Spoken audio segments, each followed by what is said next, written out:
The night was still, the glow of the parking lot lights casting long shadows across the cracked pavement. Emily clutched her worn-out backpack tightly against her chest, her footsteps quick and anxious. She had stayed late after school for an extra tutoring session, hoping to avoid the very people she now heard behind her. The echoing laughter, sharp and cruel, bouncing off the walls of the nearly empty lot. Her heart dropped. They had found her again.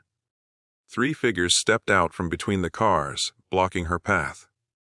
Derek, the ringleader, with his cocky smirk and swagger, cracked his knuckles as if he had been waiting all day for this moment. His 2 friends flanked him, sneering, eyes glinting with mischief and malice.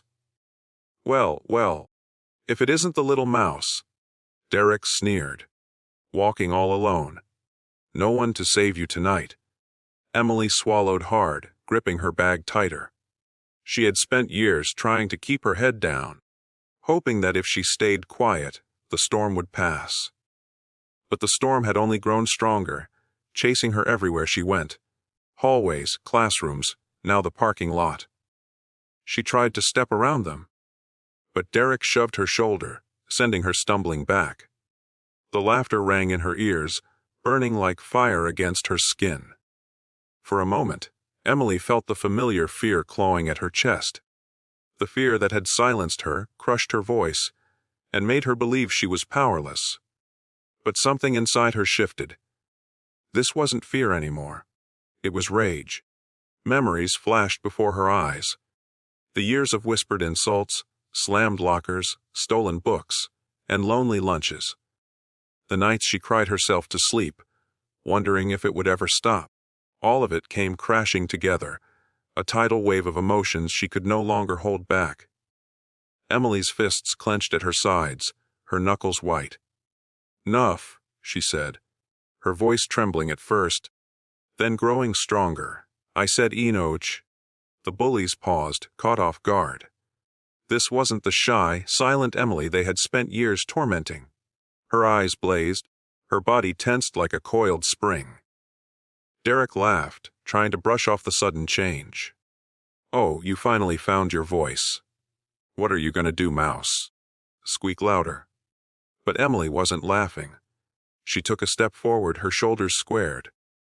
Derek lunged at her, but in a flash, Emily grabbed his arm, twisting it in a way she didn't even know she could. He let out a sharp cry, stumbling back. His friends charged next, but Emily's rage gave her a strength she had never felt before. She ducked under one swing and shoved the boy hard into the side of a car, the impact echoing through the lot. The other reached for her, but Emily turned, her voice breaking like thunder. The raw force in her words made them freeze. It wasn't just her strength, it was the years of pain, the years of silence finally breaking free. The bullies weren't looking at the quiet girl anymore. They were staring at someone they had awakened, someone they could no longer control. Derek scrambled to his feet, clutching his arm, eyes wide with shock. "You're crazy!" he shouted, his voice shaky. But Emily didn't move toward him. She simply stood her ground, breathing heavy, her face lit by the harsh glow of the parking lights. For the first time, the bullies looked scared. One of them muttered, "Let's go, man," tugging Derek's sleeve. The 3 backed away slowly before turning and running, their footsteps pounding against the pavement until they disappeared into the night. Emily stood there, trembling, her chest rising and falling. The adrenaline still coursed through her veins, but beneath it all was a strange, liberating calm. She had faced them, and she had won. That night, Emily walked home not as a victim, but as someone reborn. She knew the bullies would talk, maybe even try again. But something inside her had changed forever. She had discovered a voice she never knew she had, a strength that came not from fighting, but from refusing to be crushed any longer. The next day at school, whispers followed her down the hallway. Some students looked at her with curiosity, others with respect. The bullies kept their distance. For the first time in years, Emily lifted her head high.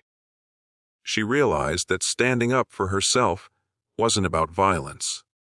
It was about showing them that she would no longer be broken. Her rage had made them scream, but her courage had made her free. And from that day forward, Emily carried herself differently. Not as a quiet girl hiding in the shadows, but as someone who had faced the storm and refused to bow to it. She wasn't just surviving anymore. She was living.